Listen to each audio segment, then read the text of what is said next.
All right, being 6 o'clock, I'm going to call the Coos Bay City Council meeting to order. Would you all rise and join me in the Pledge of Allegiance, please?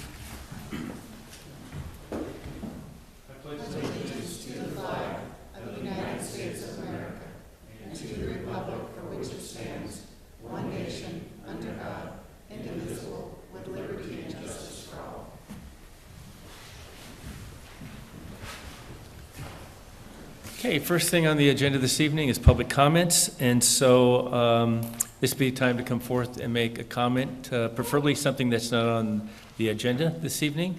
The first one that I see that's on the list, and you're not regulated to this list, so if someone else wants to come up and make a comment, they're more than welcome to, is Holly Boardman. Holly? If you just state your name and where you reside, appreciate it. And also, I want to mention that Councilor Matthews is virtual this evening. And Sarah Stevens. Sorry, Sarah. Hi there, my name is Holly Boardman. I live in North Bend. I am here on behalf of the Coos Bay Downtown Association. I just wanted to update you on a couple of our events. So November 10th and 11th, Friday and Saturday, we have our holiday open houses where you can go to participating businesses and get refreshments, and then they also offer their own type of door prizes. If you save your receipts from holiday open houses until Shop Small Saturday, which is a Saturday after Thanksgiving, $100 in downtown Front Street or Coos Bay Village receipts will get you a free commemorative mug at the event, the Shop Small Saturday event at Jenny's Shoes from 10 to 3.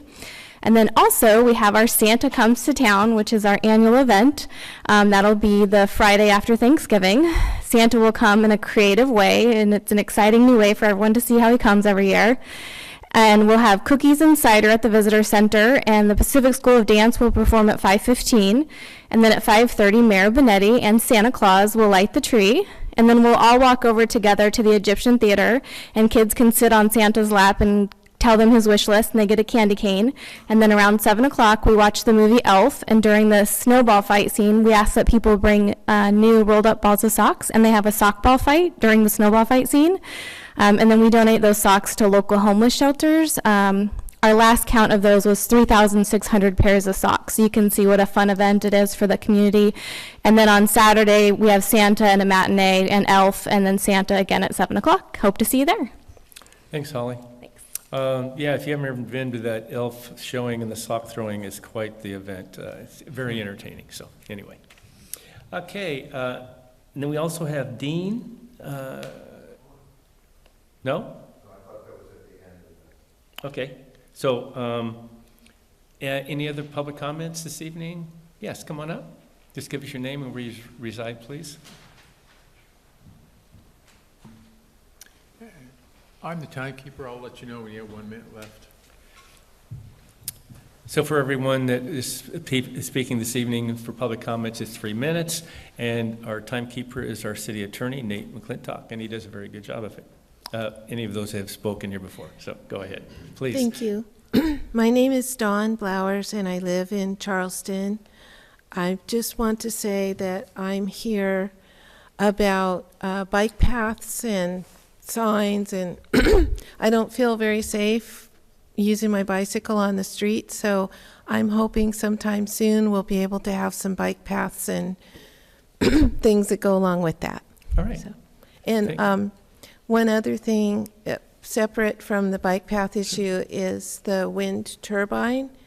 I attended that public meeting at the Right. library and wasn't able to speak, so I just kind of wanted to say I was against doing that because I think it could be done better and maybe not in the ocean. So Okay. that's all I want to say. I think there'll be more opportunities to speak. To I that. wanted to speak and I wasn't able to. I'm so. sorry. But anyway, thank you very much. You're welcome. Thank you. Any other public comments this evening? Okay, hearing none, we'll close the public comments. And the consent calendar, council before us, how would you like to proceed? I'll move to approve the consent calendar as presented. Second. Okay, there's been a motion and a second to approve the consent calendar submitted. Just for notification, there's a couple grants that we've been awarded, which is always nice, so for emergency kits and also for Homeland Security Program grant, UTV. So anyway, that's great. Any other comments? Hearing none, I'll call for the question. All in favor say aye. Aye. Aye. Any opposed? Hearing none, it passes. Thank you. Action items. Next one is consideration of tree board appointments. How are we handling this? We're going to have pass out the, I'm not sure that we did ballots. Okay. We kind of considered with 4 openings and 4 candidates. So, and it might just go for- right to. yeah, for the public, we have 4 appointments and we have 4 applicants, 4 openings and 4 applicants. Rex Miller, Mark Daly, Meredith Childs, and Haley Lagasse. And so council, how would you like to proceed? Can we you make a motion to move for a unanimous ballot for the applicants? I'd second. Then moved and seconded to appoint the 4 that I have stated. Are there any comments or discussions on those? Nicole? The last bit is ratification of the Downtown Association representative. So you didn't interview, that's just the Downtown Association selecting someone to sit on the board. So I would amend my motion. You can, or you can make a separate motion. Let's make a separate motion. Okay, that's fine. All right. So we have a motion on the floor to accept the 4 that I have stated, and it's been, any other discussion on these items, or these individuals? Hearing none, I'll call for the question. All in favor say aye. Aye. Any opposed? Hearing none, it passes. Okay, the Downtown Association representative to be on the tree board. Stephanie? And that, I would make a motion to approve Holly Boardman as the representative from the Coos Bay Downtown Association to take that position on the board. Do I have a Tree board. second? Second. Okay, it's been moved and seconded to appoint Holly Boardman as a representative for the Downtown Association to be on the tree board. Is there any other discussion? Yes. Yes. So is this normal procedure, or is this something new, or? Yeah, you want to address this? So when we were looking at the, gosh darn, municipal code, sorry, couldn't get the words. It identifies that there should be a representative from the Downtown Association, and we just haven't done that. Maybe historically we had, but we recognized the error. And so we reached out to the Downtown Association to give them that opportunity to select who they believe should be that representative, and Holly was identified, so, Thanks. yeah. Any other questions or comments on this? Okay, hearing none, I'll call for the question. All in favor say aye. Aye. Aye. Any opposed? Hearing none, it passes. Thank you. Next item is approval of the Native American Heritage Month proclamation. Councilor DeNovo will be reading that proclamation this evening. Yes, Nicole, did you want to give any background before I read the proclamation? I certainly can, sorry, don't have it pulled up.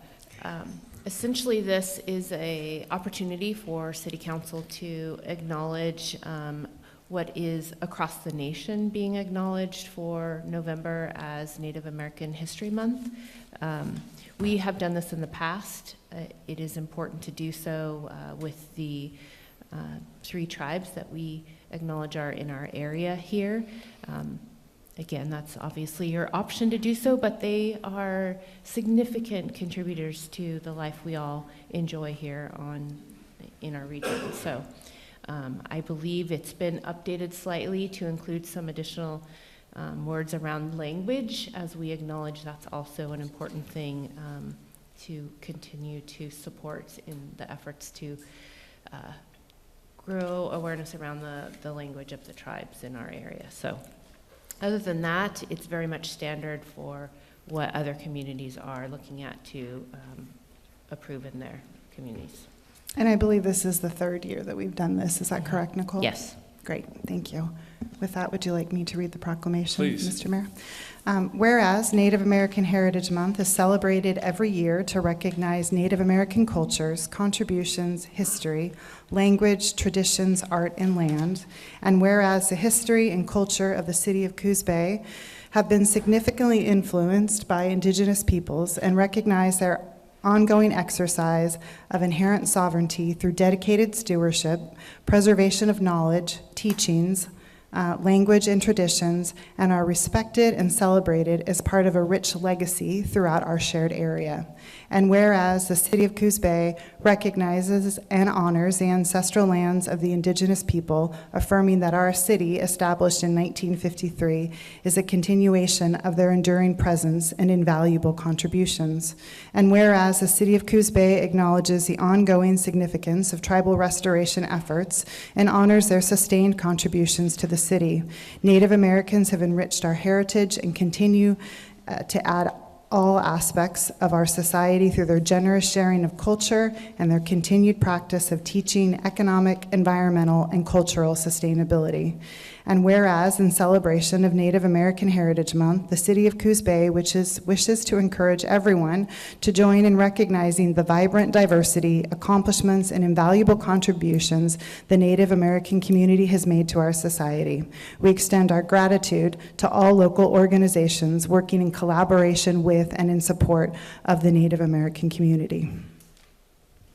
Now, therefore, I, Joe Benetti, Mayor of the City of Coos Bay, do hereby proclaim the month of November as Native American Heritage Month and encourage all citizens to join in this special observance and acknowledge the rich history, language, and cultural heritage, contributions, and achievements of the Native Americans within our community. With that reading, to adopt this, I need a motion and a second, please. I'd like to make a motion to approve the proclamation designating November 2023 as Native American Heritage Month. Second. It's been moved and seconded to pass the Native American Heritage Proclamation for November. Any other comments or discussions at this time? I just wanted to, I know you will acknowledge shortly, Mr. Mayor, that we have representatives from two of the tribes in our community, the Coco Indian Tribe and the Confederated Tribes of the Coos, Lower Umpqua, and Siuslaw Indians, and express my condolences to the passing of the great Chief Doc Slider. It's proclamations like this that I believe he championed. He was an incredible leader, generous in spirit, committed to the revitalization and restoration of culture of the Confederated Tribes of the Coos, Lower Umpqua, and Siuslaw Indians.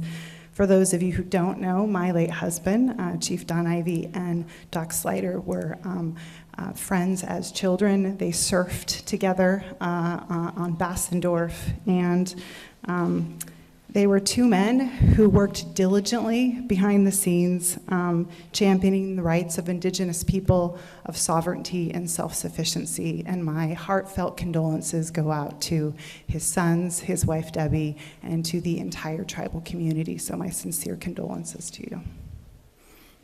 Are there any other comments?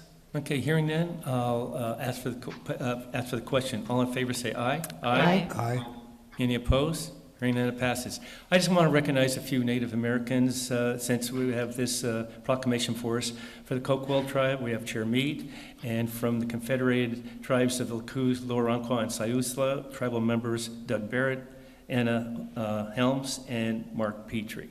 So I also would like to take this time to, I think it's more than appropriate with this proclamation for us, and that we recognize it, that Chief Doc Slider, who passed on November 4th at the age of 72, be recognized. This is a special moment. He was a special person. Chief Slider spent most of his life on the South Coast. He was married to his wife, Debbie, for 50 years, and had two sons, Tyler and Scott. Chief Slider had a long-time commitment with the Confederated Tribes of the Coos, Lower Umpqua, and Siuslaw Indians. He was the tribal council chair in 1984 when the tribe was restored to the federal recognition and served until 1987. And again in 2015, he was reelected and served on the tribal council as chief until his passing. His passing will be a loss to our community, and he will be missed. So with that being said, I also would like to offer anyone who would like to come up and make a comment in his behalf this evening would be more than welcome. Anyone? Please feel free. Chair Mead?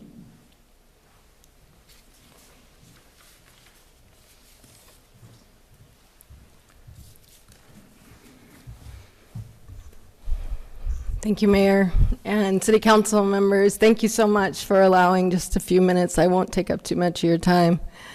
I just first want to say thank you so much for your consideration of this proclamation, just recognizing the tribes here that have walked on this land since time began, and to be here on this day and recognizing the loss and the mourning that our neighbor tribe is dealing with is too close to home for the Coquille tribe as well. I just want to send my thoughts and prayers to the family, to the tribe, and to our community, because when you are blessed to be able to meet people like that and to work with people that have the passion and drive to make our community better and to find ways to have good community partnerships and work together on projects, it's a blessing to see those things happen. I also just want to say thank you to the council members. Thank you for recognizing the tribes today and just recognizing that we are here as community partners. And I just believe that we can do a whole lot more working together than not. And I think just the relationships we have with many of you, many of the business owners and other tribes as well, we have the ability to influence change in our community, and we are blessed for that. So thank you for your consideration with this. Announcing this in our city and our community is a beautiful thing. And to your hurt souls right now, I just send you prayers, and you know that if you need anything, you can reach out to us, okay? Thanks. And that would be Vice Chair. I'll recognize you as the Vice Chair of the Confederated Tribes of Coos, Lower Umpqua, Siuslaw, correct? Thank you. Thank you.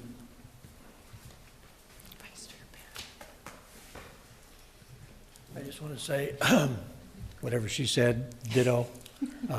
Thank you for passing this proclamation. It really is awesome for the cities to start doing this, and hopefully everybody in the counties will follow. And the counties kind of already did it. I don't know about Coos County, but I live up in Florence, and I was an old surfer too, so I never got to come down and surf with those two yahoos, you know, down here. But he will be missed, and same as your ex-husband, still husband, yes. Okay. Anyway, it's rough because he was born on I was born on his birthday, so we had a special connection too. And Chief Slider always sat by me during the council meeting, so it's going to be a rough coming up Sunday for our first council meeting. And you know, it was half the time he would sit and ask me the questions because he was starting to lose his hearing also in one ear, and so he'd look at me like, what the heck did they say? So, you know, we had a lot of back and forth camaraderie together. So he was also a friend, you know, of everybody in the tribes and the Coquille tribe. So thank you, Brenda. Thank you, everybody. Thank you. Diastis, Mark Petrie, Hannes Coos of the Clusi tribe, as for short. Thank you to everyone here for making this a good day for recognizing Indigenous peoples in this area. I just I didn't plan on coming up to speak, but just having Chair Mead and others speak of our late chief, and I just came up to say that I was very close with with our both our chiefs, and they were mentors. They really took me in as a youth and really shared so much knowledge with me and passion for all that they loved, which was the culture of this area. And so it's been very difficult for their passings, and I just wanted to share a song that Chief Slider really championed, that was shared with our community here back in back in the early 1900s and late 1800s. It was a Dream Power song by a man who is actually buried up in the Marshfield Cemetery, Chief DeLuce Jackson. And this song he sang to uplift our people here during the hardships that we were enduring, and it translates from Ahana's Coos language into "We will not fall down, we will not give up." So I'm gonna sing just a short version of that song with you all tonight.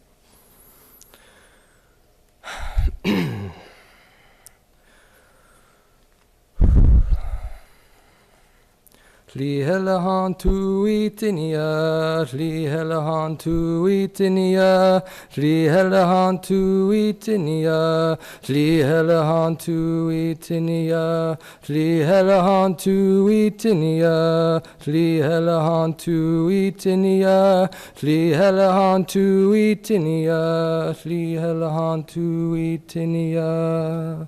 Hey. I really appreciate you all standing and honoring that song. It means a lot to our people, and it carried us through hardship, and it still carries us on today. And yeah, I appreciate the sentiment and all of the support, and thank you. Louis. I'll just speak for a second. Galahit unawial ishtaka galat unus. Just thank you for this meeting tonight and the proclamation. And thank you for accepting all my edits. I added language in there. I'm one of the language teachers. I'm also on tribal council. And I just want to thank you for your time tonight. Thank you. Thank you. Anyone else?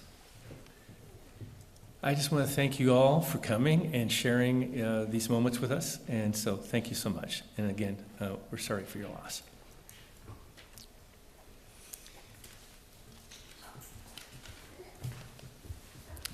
All right, Council, next item on the agenda is discussion regarding options to form a bicycle committee. Nicole, you want to give us some background, please? Yes, I will start us out. So it's kind of been in the forefront, this discussion on how best to inform future decisions on what kind of bicycle network we might find in Coos Bay. In doing so, the Public Works staff has been looking at options that are already potentially available. One of those being already codified within the municipal code related to the duties of the Parks Commission. The commission has duty to make, and directly from code, recommendations on development of pedestrian trails and bikeways for accessibility to and within the park system for recreation and for transportation within the city. So this kind of already gives us a pathway to address questions, opportunities at the Parks Commission level, and as necessary, elevate that up to council. There are obviously some other opportunities. The Parks Commission currently has a makeup that doesn't really identify a very specific focus for someone who is a champion of bicycle transportation. We could contemplate suggesting that we focus one position on someone with that background. We could also contemplate development of a whole nother committee that could meet and advise kind of moving forward any opportunities within the city. I think, obviously we'll take your lead, how best you could be informed. We would likely recommend that we not add an additional committee because of the administrative side of that. That takes a staff person who's going to need to do that before, during, and after kind of process to make sure that we're meeting those public participation requirements, which are very important. We don't have a person currently who could maybe take on an additional administrative role in that regard. It isn't to say that we can't figure out some job share and make that happen if that's your desire. I do think we do have a good possibility just looking towards the Parks Commission. They are very well versed. They're very energetic right at this moment.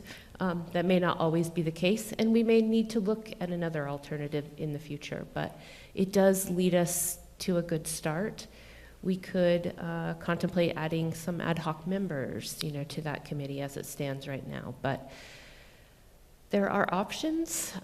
You are welcome to ask any questions. I think we've kind of chatted enough in-house that we can probably come up with responses pretty readily to any question that I haven't maybe addressed already. It would be our recommendation to leave this as a Parks Commission kind of responsibility. It might take a little bit of education for them to get them fully up.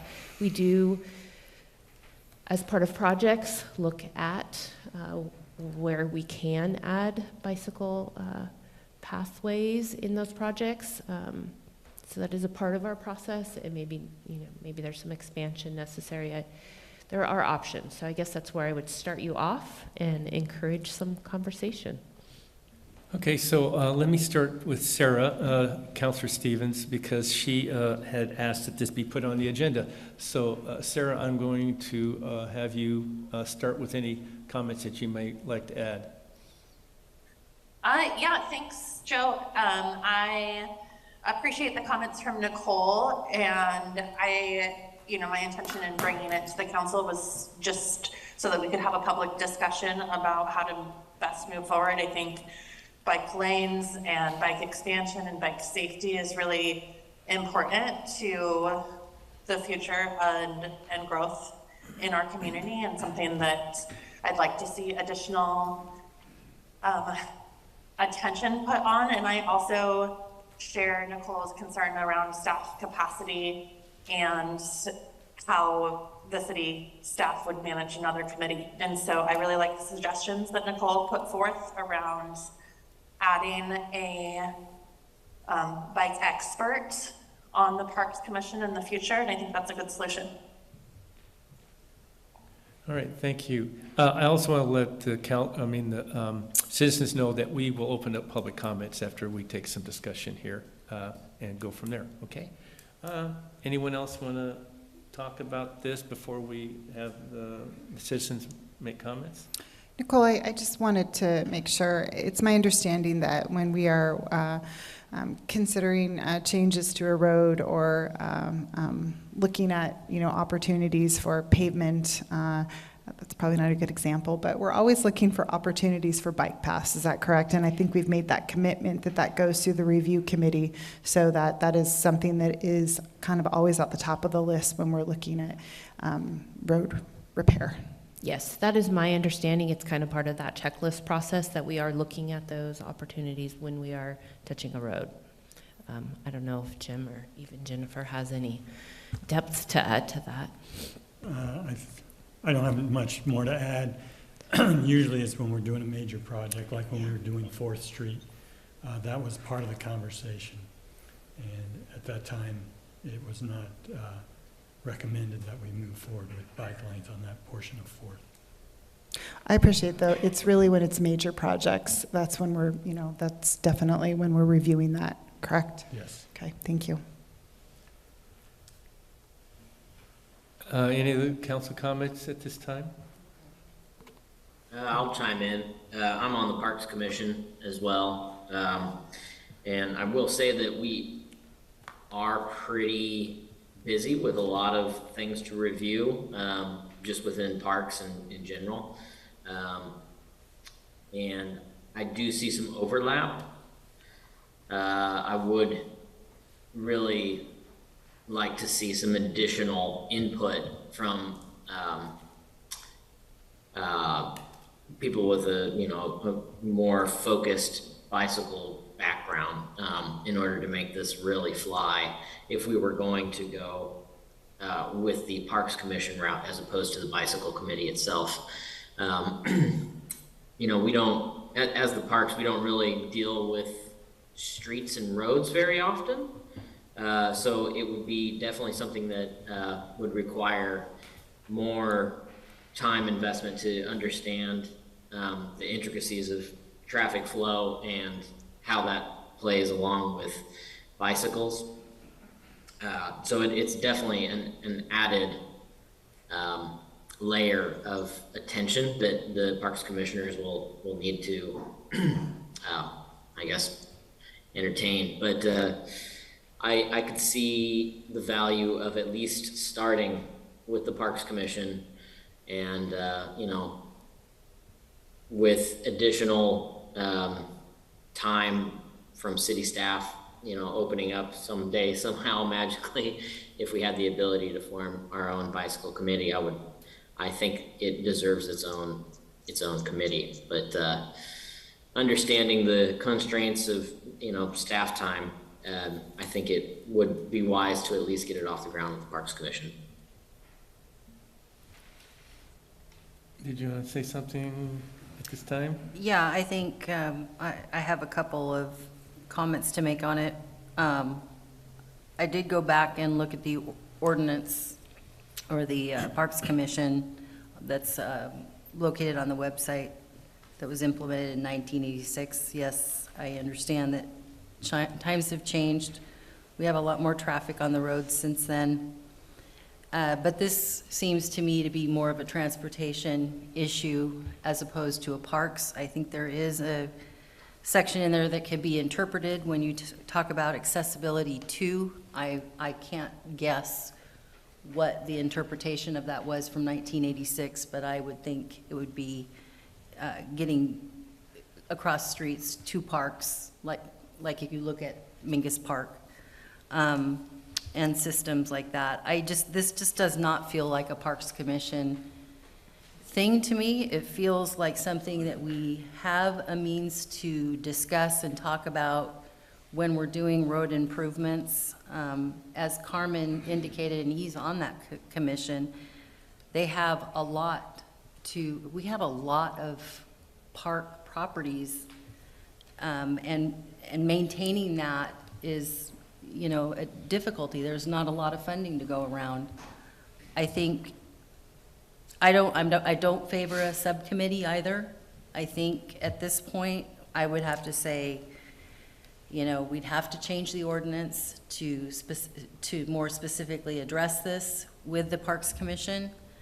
And I don't see weighting that Parks Commission with what could be just a proposal, but it was on paper with 2, possibly 3 positions. That doesn't make ad hoc positions. I just don't think this makes sense. I'm not in favor of taking any move at this point. I think it needs to be looked into further. So I'm just going to chime in, and I'm not sure if Drew or Lucinda want also Troy, before we open up to public comments. But anyway, I agree with Carmen and Sarah that we don't have the capacity, and Nicole. I know that she would make it available for staff to handle if we directed that to be the case. But as we that sat through the interview of the tree board, we found out that the staff is at capacity. So I think that we need to be very cautious before we start adding more committees to our agenda for them to handle.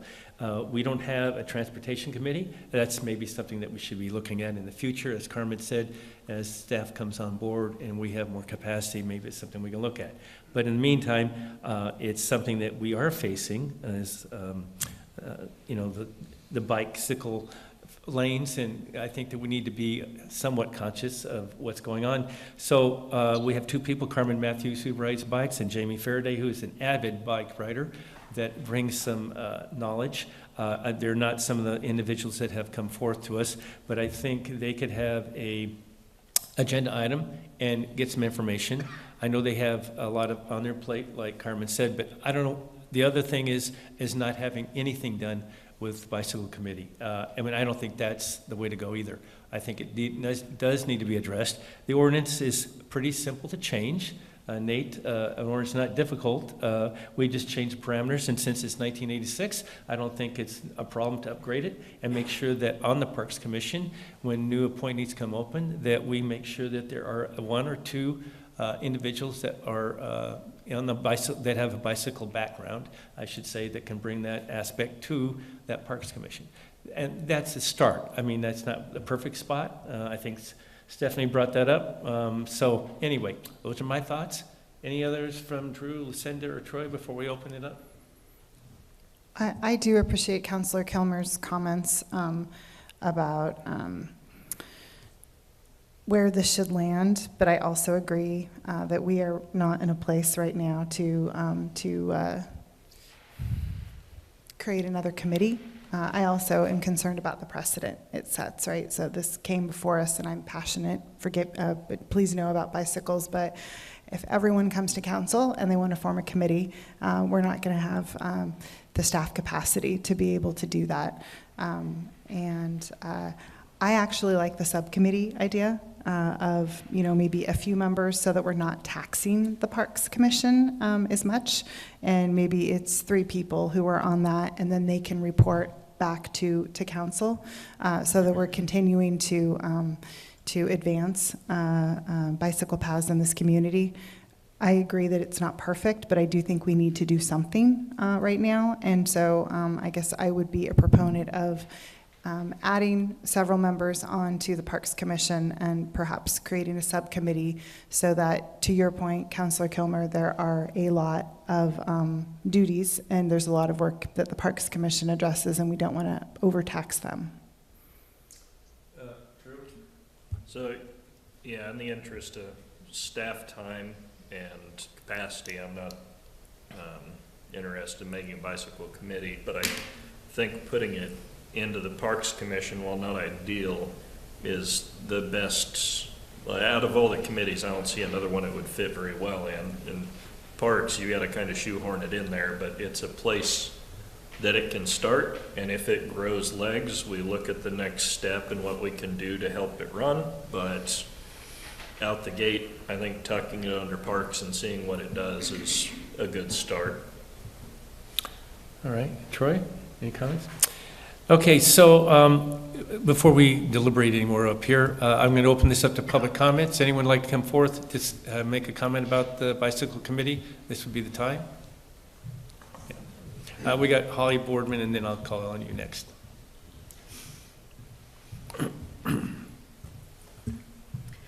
I'm just here to pass on a message from one of our board of directors. Sarah Leahy and I were talking about this meeting tonight, and she said that she would be interested in helping out in any way possible, regardless of how that works out. She would like to be on this committee if it is a committee, or maybe help out with the Parks Department, but she wanted me to give you her name. If you need contact information, let me know. Thanks.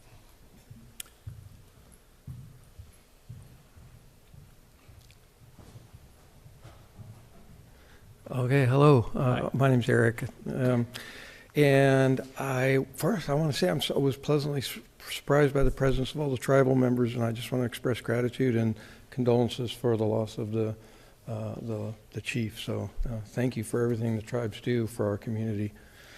And I want to say that I think I run the community bike shop with our nonprofit volunteers, and I think that we would ideally like to see a dedicated committee to this. Other municipalities of our size and even smaller have dedicated committees. Now, if there is a staff issue for that, I understand that, and maybe it is appropriate to get the legs rolling or walking or whatever the analogy is through the Parks Commission is a good option. And I guess I'm just a little bit Based on past experience, there's been nothing ever addressed through the Parks Commission, even though it is in the commission's code that it includes cycling transportation throughout the city. So why that hasn't happened, there just maybe needs to be some more emphasis on it. I don't know, but I think I am also want to express gratitude for the progress we've made to this point, because we have come a long way since we've started bringing this up to the council's and the city's attention. So thank you for getting us this far, and we just want to, myself and the bike shop as a citizen organization, want to continue to support further progress with this, whatever way it may go.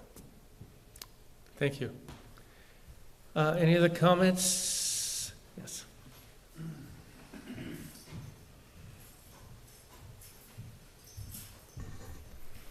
Yes, hello. My name is Brian Duggan. I am a board member of the Front Street Community Bike Works. I would also like to iterate what Eric had said and support the potential foundation of the Independent Bicycle Committee. I think it would be important to see as rapid as we can progress to creating safer streets, not only for our health as a climate change mitigation effort, and also for just improving the prosperity of our downtown by making our downtown safer. And I think as an independent organization, it would potentially be easier to seek the funding and provide the communication to City Council and to the city for the progress and the directions of making a safer biking community. So thanks for your time. Thank you. Yes, come on up.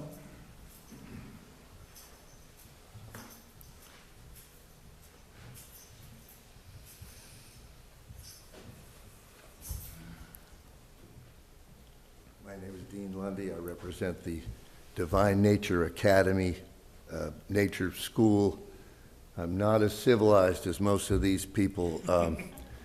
My background is with fire department, and with the help of Ms. Blowers, we've been giving away about 10 bicycles a month to any student, to anybody, young or old. You know, that's my thing. During the COVID thing, when the Sea Scouts, which is my passion, got shut down, 15 years of work was wiped out in 3 days. The kids were cooped up. All I could think was, give them bicycles, get them out. You know, bicycle versus car, it's a foregone conclusion. We have an epidemic. The biggest death for children right now in this country is suicide. They're bored, they're cooped up. We got to get them out. We've given away like 10 bikes a month. Our goal is to give away 10 bikes a week. So that would be like between 300 and 400 bicycles in this town on the streets. And from what I've seen, we now own the big pier down on the main drag there on 101 or South, whatever. And I've never seen a more flat cat road in my life. There's no striping, there's no nothing. We would love to help.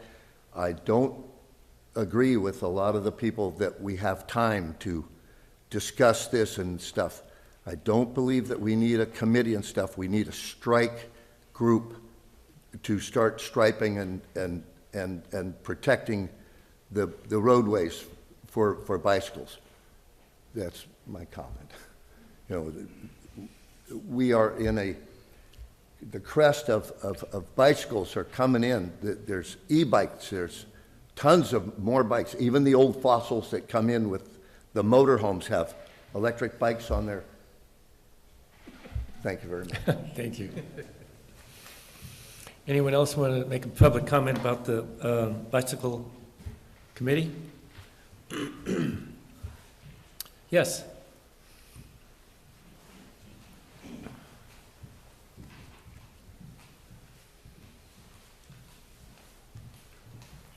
Hi.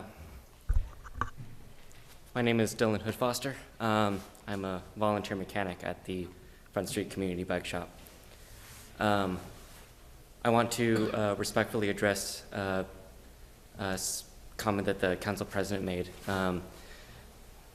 I understand how this can kind of seem like this push is coming from one voice, from the bike shop, because it's Eric or people that Eric knows that are always coming up to say support for bicycle infrastructure and bicycle committees and putting more attention on this.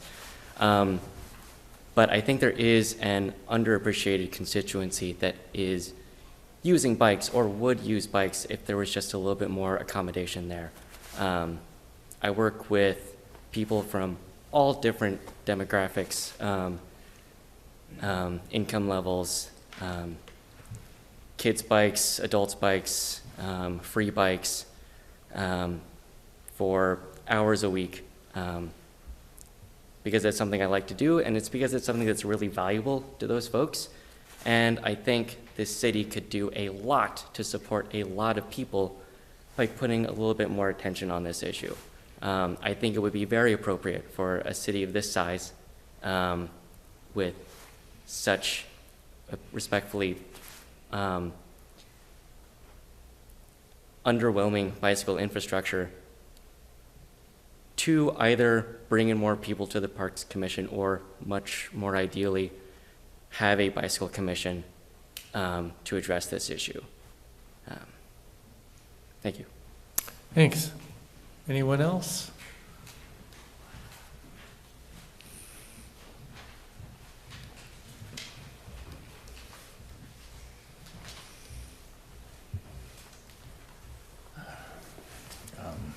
Thank you for bringing this to everyone's attention. I appreciate Eric and his staff being here. Just for the record, even though we know who you are. Scott Frazier, Coos Bay, Oregon, East Side. And I've talked to you about bikes before here.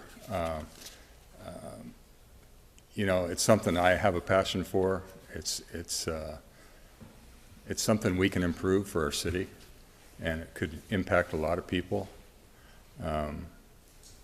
It's definitely not safe to ride in the city. In fact, I don't know if you want to hear a short story, but I was riding across the East Side Bridge going to work a couple weeks ago, and it was the first rain since we hadn't had rain for a couple months.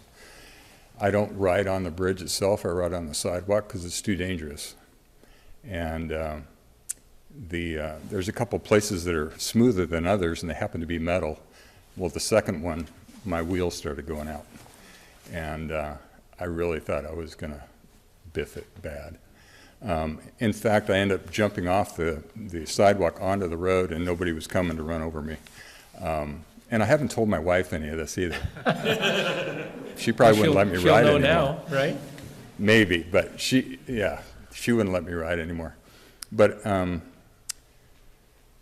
you know, and I appreciate bike paths being put on roads too, but then you have to deal with storm drains. You have to deal with objects that are falling off the trucks that end up in the bike lane. It's safer to ride on the sidewalk, frankly. And that's what I do over on 6th Street. And hopefully I won't get a ticket for it, but that's the safe place to be, is away from cars, not competing with cars.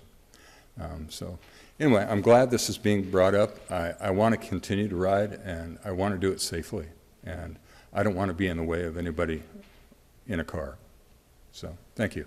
Thank you. Any other comments?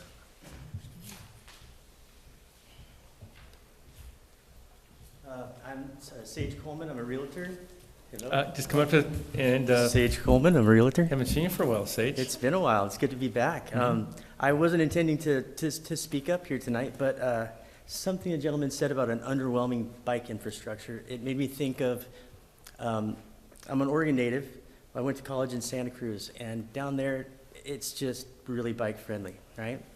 And I came up here and I noticed cars don't look, they don't even think about you when you're crossing the street. There's not the respect for even pedestrians. And it's not that we don't have loving people here. We've got a great community, a lot of great people, but it's just a different mindset.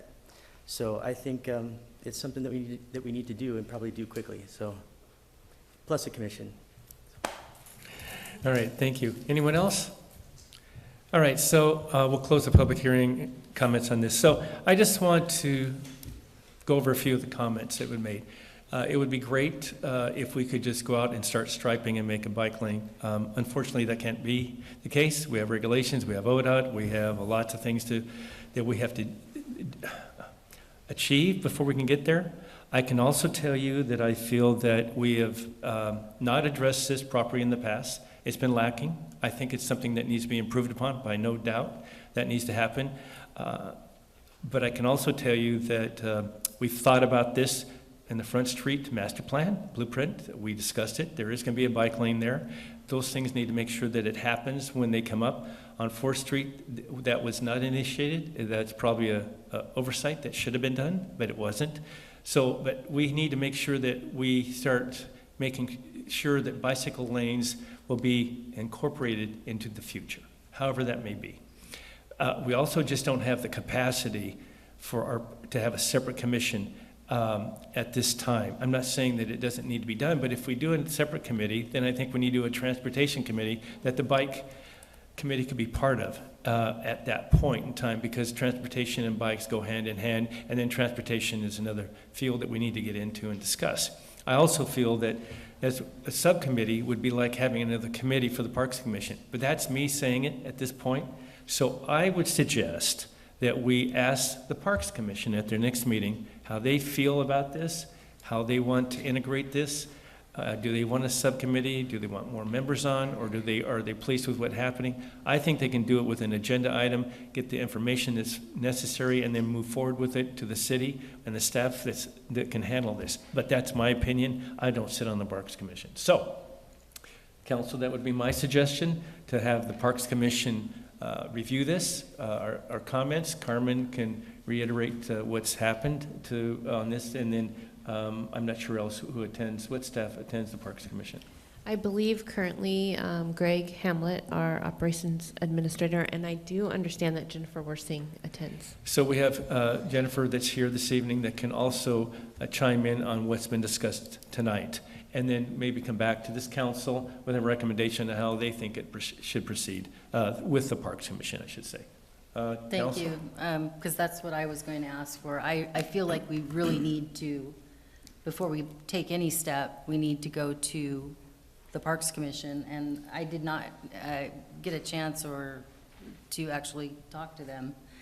I knew Carmen would be here and that he would be able to, he's been on that commission for a while to tell us his perspective. I do want to address a couple of things, two things that were identified here tonight of dangerous situations for bikes are things that we really have no ability to do anything. It's a long process. Where my concern is, where we do have that impact, that say over what happens in the transportation, intermodal transportation like that, affects other things like the downtown businesses and things like that. So I really think we have to be cognizant of what we're taxing the Parks Commission with, as well as be very thoughtful about how we're impacting business and parking and things like that in downtown, along with the need to provide safety for bicyclists. I grew up downtown. I rode my bicycle, so I get it. So that's just a couple of comments. So I appreciate maybe going back to the Parks Commission. Carmen, how do you feel about it going back to the Parks Commission with a recommendation of how to put this together, or at least their perspective, I should say? Looking at the functions, powers, and duties of the Parks Commission and seeing that final stance where we're tasked with making recommendations on development of pedestrian trails and bikeways for accessibility to and within the park system for recreation and for transportation within the city. I mean, it almost clearly states that that's what we're supposed to be doing already. I think the city council could, at least from my perspective, just hand this down and say, this is what we need you to look at. Form a subcommittee. We already have subcommittees currently in the Parks Commission that are focused on certain aspects of the Parks Commission. And, you know, if we could bolster that up with some outside influence from interested committee members and community members, that would be, you know, helpful to provide testimony on what is needed, what we're shooting for, what the goal is. I think it really does fit in the Parks Commission. You know, I've been thinking about the Parks Commission during all of the discussions within our bike path discussions. For me, it's all about connectivity and connectivity to the to the parks in general. And then addressing some of the comments, you know, the underwhelming bike infrastructure in this community, I absolutely agree with. I bike here constantly, and I try to follow the rules all the time, and I bike as a vehicle, not on the sidewalks. I would ask everybody to follow, you know, laws and regulations when they're biking. And that being said, it can be very difficult. It can be kind of scary, and I do try to bike with my family, and I would like to see improvements. That being said, the whole parks infrastructure of this community has a lot of improvements that are needed. We aren't going to solve this issue tonight. We aren't going to solve it in the next year. There's a lot that needs to be done, and there's a lot of money that needs to go towards parks and infrastructure in general. I'd really like to see us working on the bike paths in general, as well as the parks, and I think it deserves its own special subcommittee, if not a completely separate transportation committee that involves a heavy focus on bikes. But for me personally, as a Parks Commission member, I would say hand it over. We'll start working on it. I can't speak for the entire commission, but looking at the functions of our commission already, it looks like it's something that we need to have a focus on, and maybe it's been an oversight in general. So that's kind of where I'm at with this, and I hope that we can make something happen tonight. Okay, Lucinda? Councillor Matthews, I just want to clarify that what I think I'm hearing you say is that you don't think this needs to go back to the Parks Commission, and you are in support of a subcommittee, knowing that currently we don't have staff capacity for putting this under a transportation committee. Is that correct? That is correct. I believe that this is just something that, as a Parks Commissioner, we need to address. And I think it's something that's near and dear to most of the Parks Commissioners anyways, so it makes sense. So Drew, you have any comments? Yeah, it makes sense to me. I didn't realize quite how fully it already exists under their scope, so providing them direction that, hey, this is something we'd like you to look at, because, I mean, I can look at the things around bicycles that we can't affect, like the bridge out to East Side doesn't belong to us. I can look at downtown where there was a talk about putting in bike lanes that would have taken out parking, but I didn't know that there's an option to just make some markers in the road so that you don't have to take up any new space, and that helps bicyclists, because I haven't ridden a bicycle since I was in high school, and safety was not our priority. We would get to the top of Sherman, deflate our tires, and see who could get the farthest down. Like it, I'm not going to help you on safety. Troy, did you have any comments? No, I'd offer a motion that we remand the option of forming a bicycle committee to the Parks Committee. Okay, there's been a motion and a second. No, is there a Second. So Sarah, did you have any comments? No, love the discussion. Thanks for having it. Okay, so on the, for clarification on the motion, are we saying expand the scope of the Parks Commission to handle the bicycle the committee? No, it's already written in there.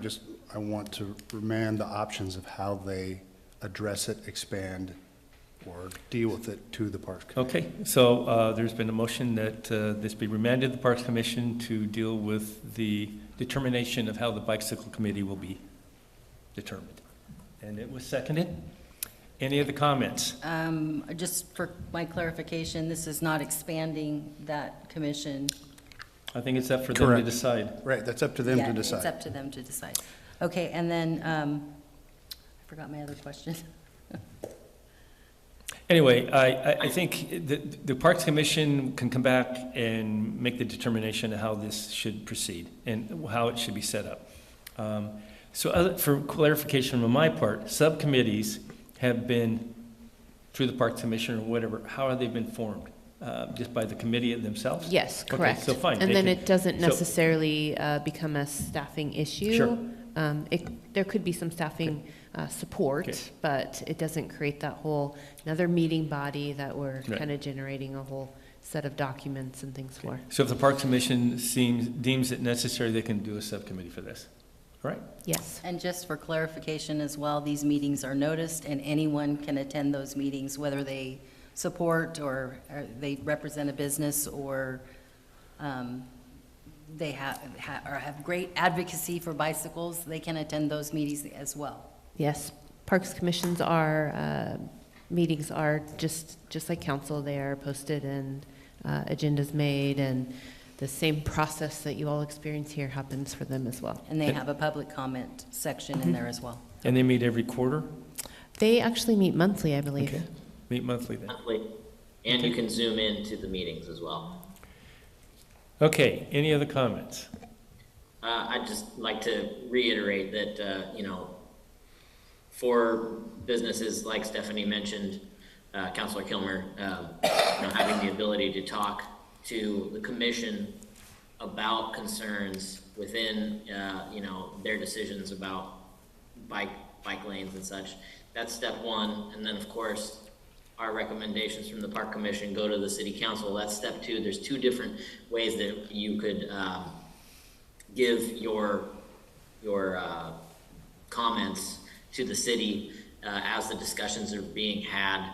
And so it's, I think it leaves plenty of room for, people to discuss and air any kind of questions or concerns to those who are having the pertinent discussion. So I think this is great and very transparent. And I really do look forward to hopefully working with people who are hoping for a complete separate bike commission.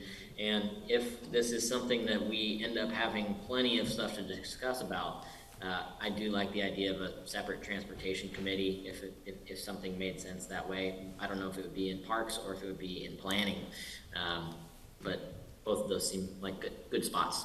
That's all I have. Well, I think this is a good spot to start, and then we can go from there. And so there's a motion and a second to refer this to the Parks Commission for their ratification and determination how it should be. Any other comments? Hearing none, I'll call for the question. All in favor say aye. Aye. Aye. Any opposed? Hearing none, it passes. And also, I just want everyone to know that besides the Parks Commission, the council's here, and that's how this thing got started. And after the input of how this should be addressed, we also hired a consultant to address this bike situation. And I don't know how everyone else felt, but I'm disappointed they didn't come up with a better plan. So it's not that we didn't make an attempt. I think we made the attempt. I just don't think it was handled in a proper way. And they've admitted that they have to come back and do some ratification and do some more. They had to look at our streets and they had to get more involved. And so, anyway, I want everyone to understand that this is something that, again, I wanted to say that we haven't addressed it in the past, but this is something that is on our minds and it's something that we will continue to keep in mind. So anyway, thank you for everyone.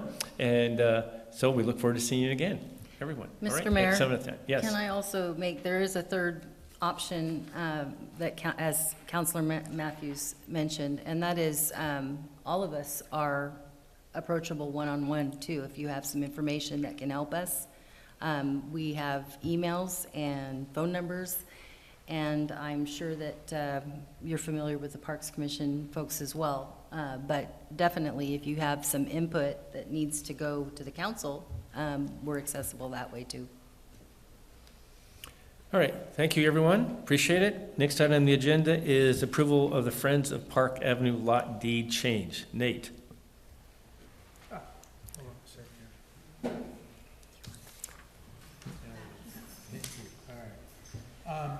This has to do with the Park Avenue lot that was deeded to the city. Two of the original board members of the Friends of the Park Avenue are living and still around and willing to eliminate the language on the deed which restricts the use of the park area to a park. In the past, the Friends of the Park had offered to the city. City deferred because basically we have enough parks to take care of and we have trouble with that. They offered it to SWOYA. SWOYA deferred it as well. It wasn't in their plans. They more recently have offered it to SWOC, Southwest Oregon Community College. The microphone, please. I'm sorry. To Southwest Oregon Community College, who are interested in it and want to purchase it, but not with the limitation that's on it right now, the deed restriction.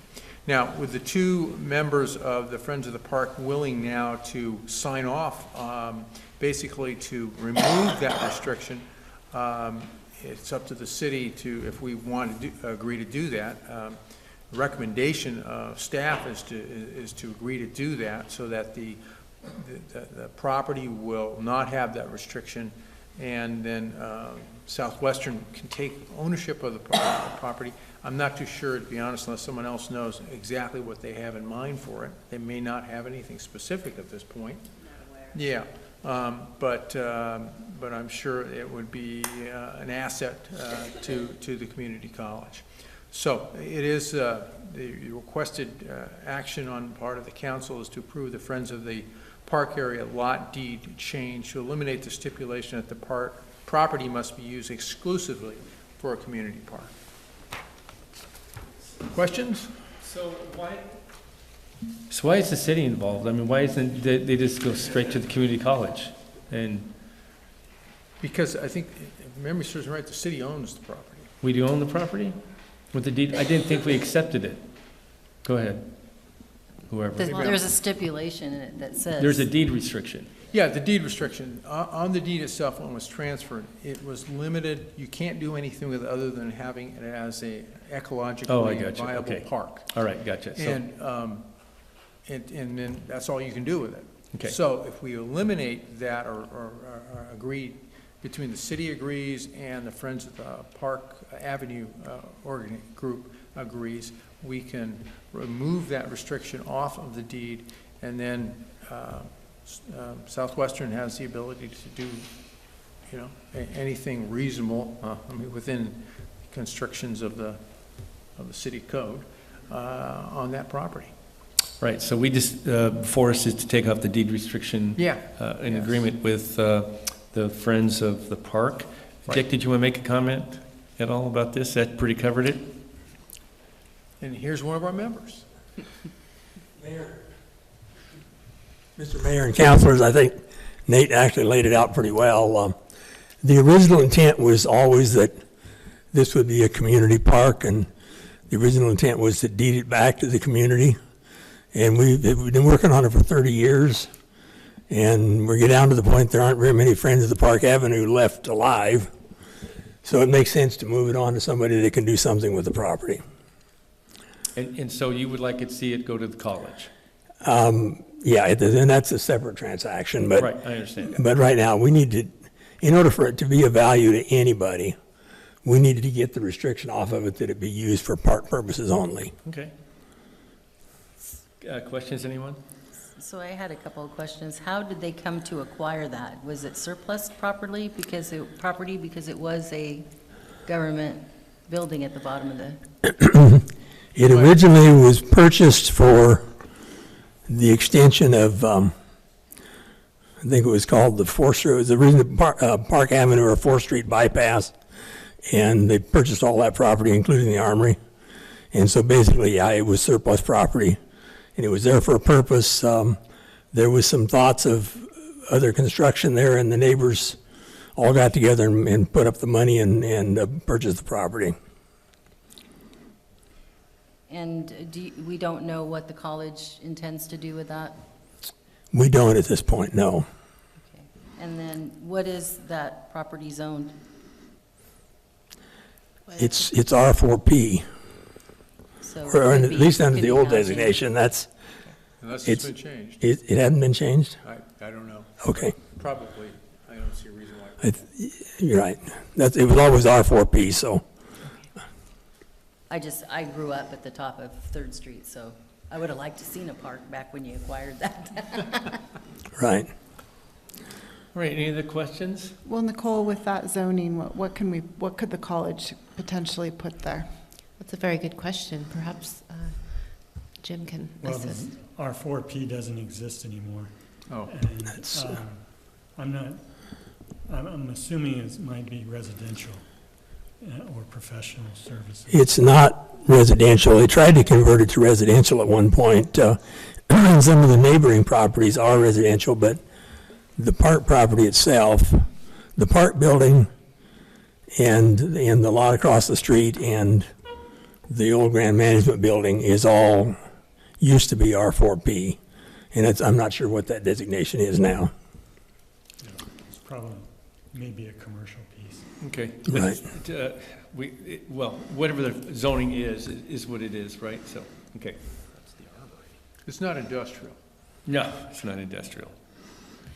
I doubt that very seriously. Troy, did you have a question?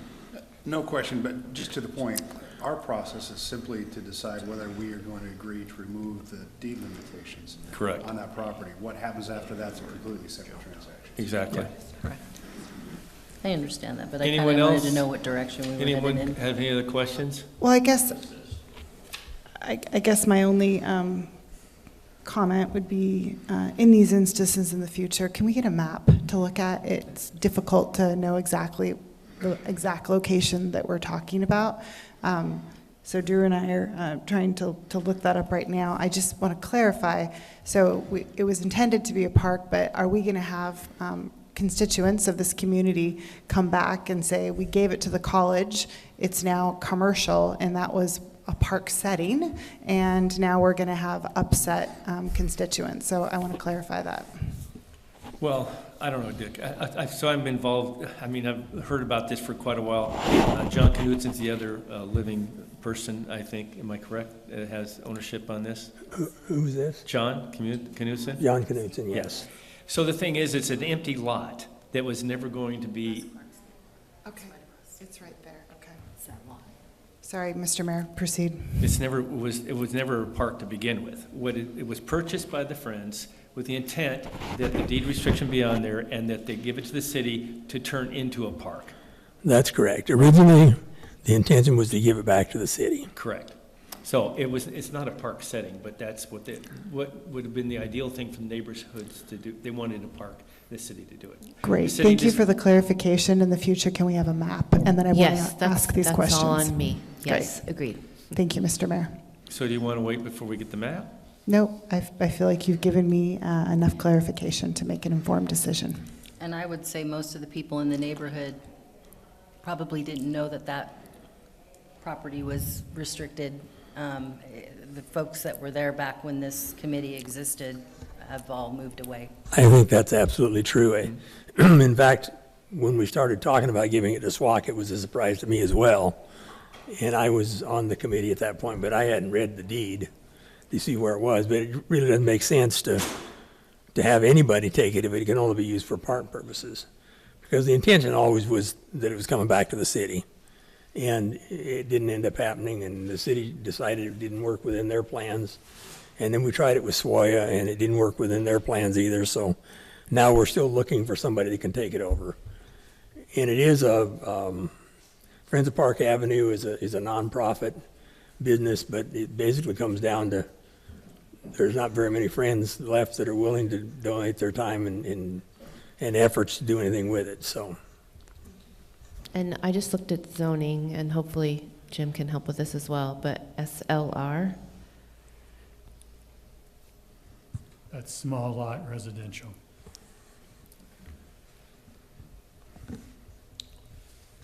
How would you like to proceed, council? I'd like to make a motion to approve the Friends of Park Avenue lot deed changes to eliminate stipulation that the property must be used exclusively for a community park. Second? 2 seconds in the motion. Any other comments by anyone? Hearing none, I'll call for the question. All in favor say aye. Aye. Aye. Any opposed? Hearing none, it passes. Thank you. Thank you. Appreciate it. Consideration to award contract to Knife River Materials for wastewater plant 1 parking improvements. Jennifer, you've been patient. Oh, no, it's been fine. So, as this council knows, we've commenced forward on the Plant 1 Phase 1 project. The contractor has set up a staging area. It's along the southwestern border. And before I get too much further, I've included an exhibit in your staff report that explains where all these areas are. So to the north of the staging area is where the new chlorine contact chamber and the secondary clarifier is going to be located. But this is the area where our staff typically park their vehicles and large equipment. So because of this, we had to identify another location where we could have this parking lot. So we worked with staff, and the only place that really was logical was the place between the operations building and the primary clarifier. In looking at the plans and our reports, this area was cited as the location for a future second primary clarifier, but we work with Jacobs and our design engineer, and due to the hydraulics and loading and the extra capacity that the clarifier currently has, along with the infiltration and inflow reduction work that we've been doing, at least for the next 20 years, if ever, we're not going to need that second primary clarifier, so that's good news.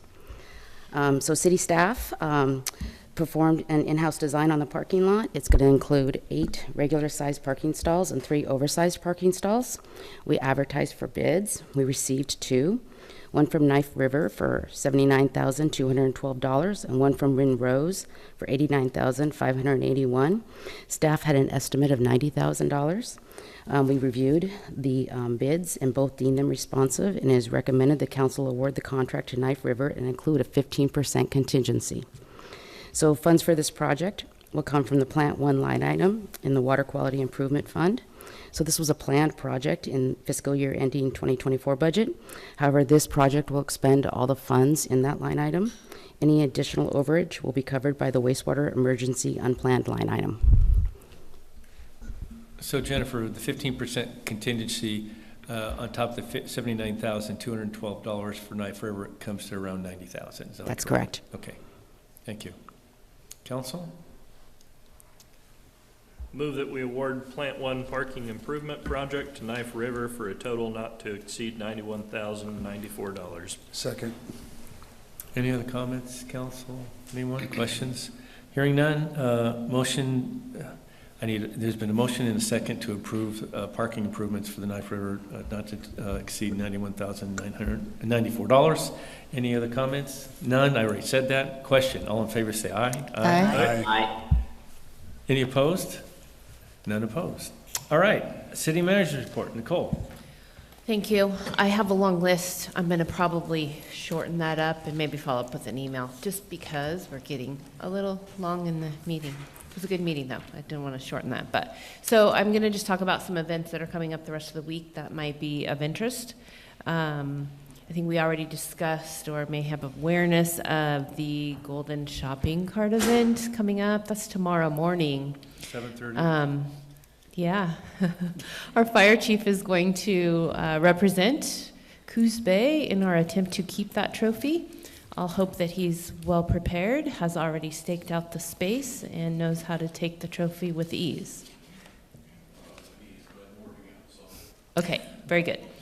Following then on Thursday, we are having a joint work session with the county commissioners and North Bend to discuss the Coos Bay Estuary Management Plan.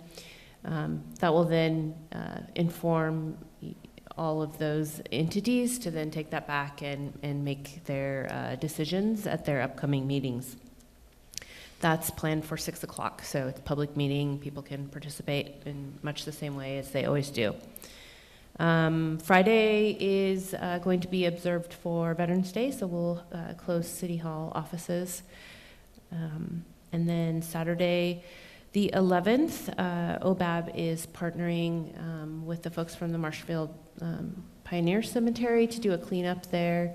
And just a reminder that that cemetery is open if you have interest in looking at the folks who are buried there and their headstones and all of the history that's kind of in that space, it just takes some organization to go through that space with help. So there's a special code and all of those things just as an attempt to kind of preserve that space.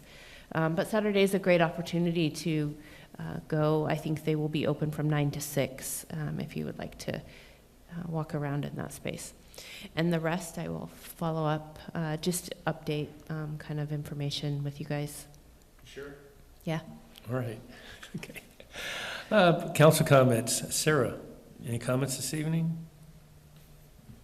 Just quickly want to express gratitude and appreciation for the members that from our tribal partners that came tonight and sharing their grief for the passing of the chief, and appreciate the proclamation that was put into place today, and appreciate the conversation that was had tonight.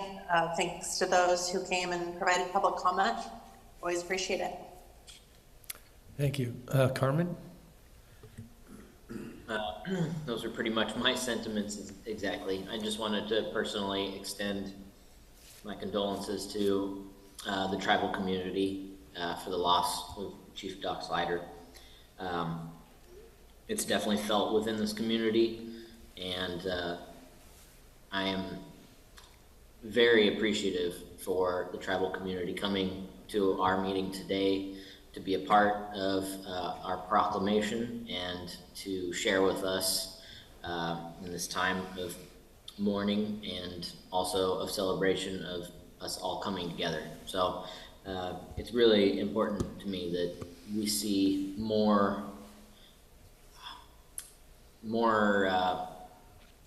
work and gathering with our tribal members of this community in general. So it's heartening to see this proclamation and to see everyone who came out to participate. And I really hope that we can do more of that in the future. And that's all I have for tonight. Thanks, Carmen. Drew? Good to see the tribes here. I believe CT Clusie is partnering with Salvation Army on some housing development, so it's good to see them active in the community and partnering with folks. Otherwise, Mark, don't forget to limber up. Stretch a day keeps OSHA away. That'd be about it. All right. Lucinda? No comments, thank you. All right. Stephanie? I just want to say I couldn't say it any better than Councilor Stevens and Councilor Matthews and Councilor DeNovo said regarding the tribes. I appreciate their attending tonight. And you could feel the appreciation and the emotion in this room. And so I appreciate that, because sitting up here is not just about the experience we have in reading and commenting or taking a vote. It's what we feel from our constituents as well, and so I appreciate that. On a second note, I want to wish the chief well tomorrow. I know he would love to have cheerleaders behind him. That said, that is the official kickoff this year to the Rotary, Coos Bay North Bend Rotary Club and KDOC Bus Jam Toy and Food Drive. And a lot will happen in the next 4 weeks for collecting items and distributing those to families in need throughout Coos County and Western Douglas County. So tomorrow is the shopping spree. And I do want to mention the partnership that we have with the two tribes, that it's immeasurable what they contribute in the community. But to this program, the Mill Casino does a slot tournament that collects toys for children, and that kicks off on the 15th, I believe. And then the Clusie tribe through Three Rivers Casino has underway at this time a food and toy drive going on. And that's just a small bit of what they do throughout our community. It's felt everywhere. Also coming up, Coffee for a Cause at Metro Brew on Friday the 17th. And I believe that Dutch Bros is working on something as well, and maybe Counselor Stevens will know. I need to get together with her on that. But a lot of activity that's going on. The registration for families who need assistance will take place probably around the 15th, but watch that Facebook page for the announcements on that. And then the collection event will culminate with stuffing the buses at the Coos Bay and North Bend Bi-Marts on December 2nd, and then the distribution on the 9th. And I think everyone on this council has participated, and our staff, in that event every year. It's 22 years. It's an incredible amount of food that is collected and distributed back into the community for such, a small time period. And last year, over 1,000 children were served with toys for Christmas. So we appreciate all the community's effort to help with that. And there's probably more that I'm forgetting. So. Troy? No comments this evening. A couple things. First of all, I had the pleasure of walking the streets in a good way for the Halloween, the trick-or-treaters, and it was wonderful to see so many children out with their parents having a good time and the business owners participating. I went down to the Visitors Convention Bureau, the Information Center, talked to Janice, and they had served, about 1,000 kids had gone through there. And that ended at 5, and they were still out there going around. City Hall also closed at 5 by sending people down here.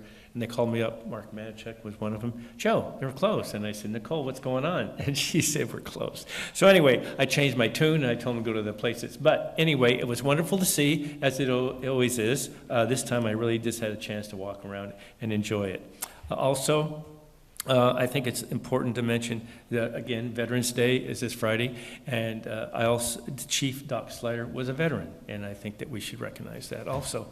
So I also want to take the time and thank Chair Mead from the Coquel Tribe, and also Vice Chair Doug Barrett from the Confederated Tribes of the Coos, Lower Umpqua, and Slayusla Indians for their comment about being involved in this community, and that we're community partners. I think that's really critical, and I think it's important to keep in mind that we are community partners, and so I appreciated those comments. Anyway, I want to end on that note and say thank you, everyone, for the evening, and the meeting is adjourned.